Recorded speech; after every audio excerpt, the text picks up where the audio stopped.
guys, welcome back to another vlog. Hopefully সবাই অনেক বেশি ভালো আছেন। যেহেতু আমার বাড়ি নড়াইলে, সো সবাই অনেক বেশি রিকোয়েস্ট করেন আপু আপনাদের রিসোর্টের ব্লগ দেন না কেন। সো ফাইনালি আজকে রিসোর্টের ব্লগ নিয়ে আসছি। আর ঈদের এই ছুটিতে আপনারাও চাইলে ঘুরে আসতে পারেন এই সুন্দর রিসোর্টটি থেকে। তো চলেন ঘুরে আসি। আমি আর আমার ছোট বোন সেদিন গেছিলাম এখানে ঘুরতে। আর টিকিট প্রাইস ছিল হচ্ছে 50 টাকা করে। এন্ট্রি নেওয়ার সাথে সাথেই আপনার সামনে আসবে এই 2 তলা বাড়িটি, যেটা পুরোটাই কাঠের তৈরি এবং এইখান থেকে আপনি পার্কের পুরো ভিউটাই দেখতে পারবেন।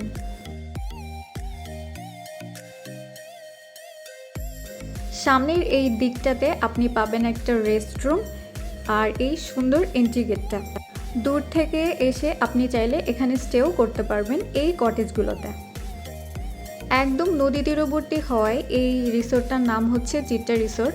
সো আপনি যদি রিভার ভিউটা পুরোপুরি নিতে চান এবং নেচারের এই ভাইবটা নিয়ে রিল্যাক্সড হতে চান, তাহলে এখানে বসে দোল খেতে খেতেই আপনি রিভার ভিউটা দেখতে পারেন। আমার দেখা পার্কগুলোর ভেতরে এই পার্কটা সবথেকে বেশি ডেকোরেটেড আমার কাছে মনে হয়েছে।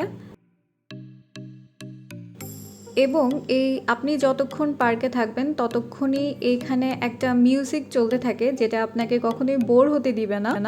আর ছুটির দিনগুলোতে আপনি ঠিক এই জায়গাটাতে লাইভ কনসার্টও দেখতে পারবেন এবং এনজয় করতে পারবেন। রিসোর্টের নিজস্ব ট্রান্সপোর্ট ব্যবস্থায় আপনি এই নদীটিও ঘুরে আসতে পারেন, কিন্তু আনফর্চুনেটলি এখন নদীতে অনেক কচুরি। এখন আমরা এন্ট্রি নেব হচ্ছে ফেরি টেল ফরেস্টে। এটা বলা যায় একটা মিনি আমাজন এবং সম্পূর্ণ ডিজনি থিমের উপর বেস করে বানানো। এটা মূলত বাচ্চাদের এরিয়া এবং ছোটোবেলায় আমরা ডিজনির যে সমস্ত কার্টুন দেখছি সেটার উপর বেস করে এই পুরো পার্কটাই বানানো। আর এই জায়গাটার কথা তো নতুন করে কাউকে চিনিয়ে দিতে হবে না, কারণ এই জায়গাটাতে আসে নাই এবং ছবি তোলে নাই এরকম লোকের সংখ্যা খুব কমই। সো দেখতে দেখতে সন্ধ্যাও হয়ে আসছে এবং পার্কের লাইটগুলোও অন করে দিচ্ছে এবং এখন অনেক বেশি ভালো লাগতেছে আলোগুলা দেখে। এই পুরো অন্ধকার হয়ে যাওয়ার সাথে সাথে হয়তো আরও বেশি ভালো লাগবে, কিন্তু আমরা এতক্ষণ স্টে করতে পারবো না, আমরা এখনই বের হয়ে যাব। তো এটাই ছিল আজকে আমাদের ঘোরাঘুরি। ভালো লাগলে একটা লাইক শেয়ার দিয়ে দিবেন এবং অবশ্যই এখান থেকে ঘুরে যাবেন।